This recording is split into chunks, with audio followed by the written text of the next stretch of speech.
12 जून 2025 दिन गुरुवार दोपहर के लगभग 1:38 flight AI-171 Ahmedabad to London की होती है और टेक ऑफ के लगभग 42 सेकंड बाद ही फ्लाइट में कुछ टेक्निकल इशू आ जाते हैं।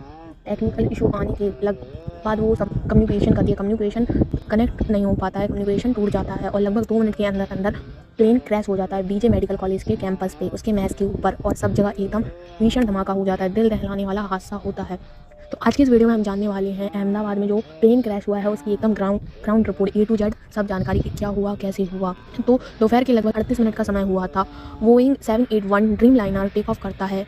वह 125 फीट ऊंचाई तक पहुंच गया था, लेकिन अचानक गिरने लगता है, अचानक धीमे धीमे स्लो आने लगता है। ऐसा हमें CCTV फुटेज में भी दिखाएगा और लगभग 2 मिनट के अंदर जाता है और एकदम से भीषण आग लग जाती है हॉस्टल के मैस में। जो प्लेन के अंदर पैसेंजर थे वो टोटल 230 थे, 12 क्रू मेंबर्स थे और जहाँ पे ये प्लेन क्रैश हुआ वहाँ पर लगभग 16 लोग, मतलब इतने लोगों की डेथ हुई है। अभी तक इतना बताया जा रहा है, बाकी की अभी रिपोर्ट्स का खुलासा नहीं किया गया। मीडिया कुछ चीज़ों को दबा रही है जिनको हमें ज़रूर दिखाना पड़ेगा, तभी इस चीज़ का खुलासा होगा। और इसमें सबसे चिंताजनक एक बात हमें लगी है, प्लेन की लैंडिंग है। सबसे मतलब ये पहले ही इस चीज़ को नोटिस कर लेना चाहिए था जब टेक्निकल चेकअप हो रहा था उसका, और जब वो टेक ऑफ की तब भी देखा गया ऐसा कि प्लेन की जो लैंडिंग गियर थे वो नीचे थे और फ्लैप्स जो प्लेन के हरदम नीचे रहते हैं वो ऊपर की ओर थे। एविएशन एक्सपर्ट का मानना है कि को पायलट ने रिक्वेस्ट गियर अप समझकर फ्लैप लीवर निकाला, जिससे लिफ्ट गायब हो गया और प्लेन स्टील में चला गया, ऐसा न्यूज़ का कहना है। और जो एविएशन एक्सपर्ट थे जिन्होंने ये फुटेज देखी और प्लेन को देखा, र्यूस्टर की रिपोर्ट के अनुसार जांच इंजन, थ्रस्ट, फ्लैप सेटिंग और गियर की स्थिति पर केंद्रित है। मतलब ये इस तरीके से बताया जा रहा है कि ये कुछ टेक्निकल इश्यूज ही आए हैं। मेरा सवाल सबसे पहले तो ये है, ऐसे कोई भी प्लेन को टेक ऑफ कोई भी प्लेन होता नहीं है, सबसे पहले उसकी A to Z पूरी जांच की जाती है, उसको पहले ट्रायल लिया जाता है, तभी प्लेन को टेक ऑफ करवाया जाता है। फिर ये कैसे संभव? कुछ लोग का कहना है कि जो इंजीनियर थे वो अभी न्यू आए थे, पर ऐसा कहना किसी की बात में आके ऐसे ही अभी कुछ पुष्टि नहीं की गई है, एकदम बस लोगों का कहना है। टेक ऑफ के तुरंत बाद पायलट ने मैडे कॉल किया, लेकिन सेकंड बाद ATC से संपर्क टूट गया, प्लेन ने कम्युनिकेशन खो दिया था। यह संकेत देता है कि घटना कितनी तीव्र हुई है और सच में बहुत तेजी, 2 मिनट के अंदर ही प्लेन क्रैश हो गया है।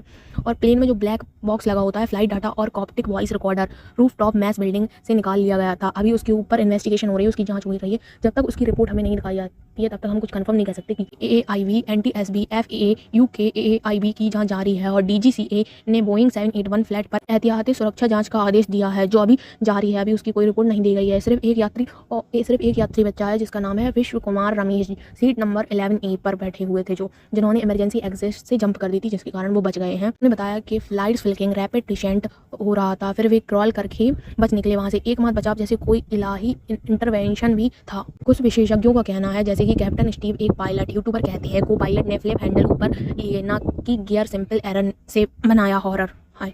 और केन किथ टोकिन ने कहा टाइम फ्रेम बहुत कंप्रेस था, गियर फ्लिप की स्थिति फास्ट हुई, हादसे का कारण हो सकता है। मतलब ये कुछ एक्सपर्ट्स हैं जिनका ये कहना है। और बहुत सारे देश जैसे कि पाकिस्तान और भी, जैसे कि आपने खुद नोटिस किया होगा, मैं नाम नहीं लेना चाहता हूँ, लोग का बोलो हमारे देश के ऊपर ही ताने कस रहे हैं, हमारी जो सिक्योरिटी सिस्टम है और जो सिस्टम है उसको दोष दे रहे हैं कि इन लोग की गलती की वजह से ही। और हमारे जो पायलट हैं उनको बताया जा रहा है कि एक्सपीरियंस नहीं है, जबकि आप लोग जानते हैं कि हमारे पायलट्स एक्सपीरियंस थे। जो हमारे पायलट मेन थे उनके पास 8200 घंटे का एक्सपीरियंस था, और जो उनके साथ थे एक और, उनके पास 1100 घंटे का एक्सपीरियंस था। तो ये तो कहना संभव ही नहीं है कि उनके पास एक्सपीरियंस नहीं था, और पूरी टीम एक्सपीरियंस टीम थी, कोई भी उसमें बिगिनर नहीं था।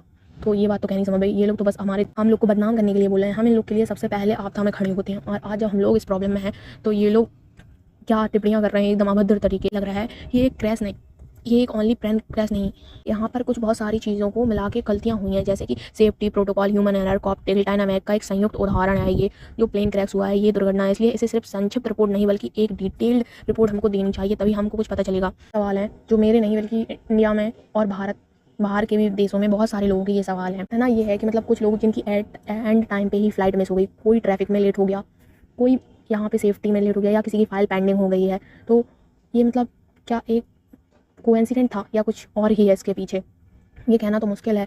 अभी तो कुछ कंफर्मेशन नहीं है। लेकिन जब हमारी फ्लाइट डिले होती तो हम लोग कितने गुस्सा, कितने नाराज़ होते, लेकिन आज इसी फ्लाइट डिले, इसी सब कैंसिल की वजह से कुछ लोगों की जान भी बची है, ये एक सच्चाई है।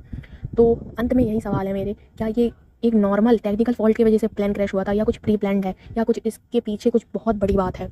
ये सब तो हमें ब्लैक बॉक्स की रिकॉर्डिंग के बाद ही पता चलेगा। पर सवाल ये भी है कि जो लोग अपनी पूरी फैमिली के साथ बाहर घूमने जा रहे थे, एक फैमिली में तो 3 बच्चे, उनके मम्मी पापा थे, एक लड़की अपने फादर को लेकर जा रही थी, एक लड़की की शादी होने वाली थी, और 2 बहनें थीं जो अपनी दादी का बर्थडे मनाने आई थीं और वापस जा रही थीं। ऐसे बहुत सारे लोग थे, और साथ में हमारे गुजरात के पूर्व मुख्यमंत्री भी थे, आपको पता होगा, और एक महिला जो मैस में थी और जो प्रेग्नेंट थी, उनकी भी डेथ हो गई है। काफ़ी सारे ऐसे इंसिडेंट हुए हैं। एयर इंडिया ने बताया कि एयरक्राफ्ट ने रूटीन चेक पास किए थे, लेकिन उसके लोगोस क्या दिखा रहे थे, ये भी एक क्वेश्चन है। और ब्लैक बॉक्स डाटा मिला जरूर है, लेकिन अभी तक पब्लिक क्यों नहीं किया गया, ये भी एक बहुत बड़ा सवाल है। और डीजीसीए की प्रिलिमिनरी इन्वेस्टिगेशन, क्या ये सिर्फ एक इंटरनल रहेगी या किसी ने ब्लैकआउट मेथड अपनाया? जब तक पब्लिक के सामने ये सारे सवालों के जवाब नहीं रखे जाएंगे, तब तक हमें कुछ क्लियरिटी नहीं हो पाएगी, ना ही कुछ क्लियर पता चल पाएगा। ये काफ़ी दुखद घटना है। और अभी मैं देख रहा हूँ कि इंस्टाग्राम और यूट्यूब पर कुछ लोग इसको एक ट्रेंड की तरह ले रहे हैं। वो लोग बोल रहे हैं, काश मैं मर जाता, काश मैं मर जाता तो मेरी फैमिली को 1 करोड़ मिलते। भाई, जिसके यहाँ पे कोई खत्म होता है ना, जिसकी फैमिली से कोई मरता है ना, उससे पूछो ये चीज़, उसको ये दर्द पता होता है। तुम लोग उसको मजाक में ले रहे हो, ये बहुत गलत बात है। ये एक हास्यप्रदा बात नहीं है, ये कोई हंसने वाली बात नहीं है। इसको सीरियस लो भाई यार, ऐसी किसी चीज़ का मजाक उड़ाना अच्छी बात नहीं है। 1 करोड़ रुपए रतन टाटा जी दे रहे हैं, ना कि कोई गवर्नमेंट। ये भी याद रखना। जैसे एयरलाइन से एयर इंडिया जो कि रतन टाटा जी की है, वो अपनी साइड से, मतलब वो तो नहीं रहे हैं, अब उनकी कंपनी 1-1 करोड़ हर फैमिली को दे रही है, जिसका मतलब पर्सन फ्लाइट में एक्सपायर हुआ है।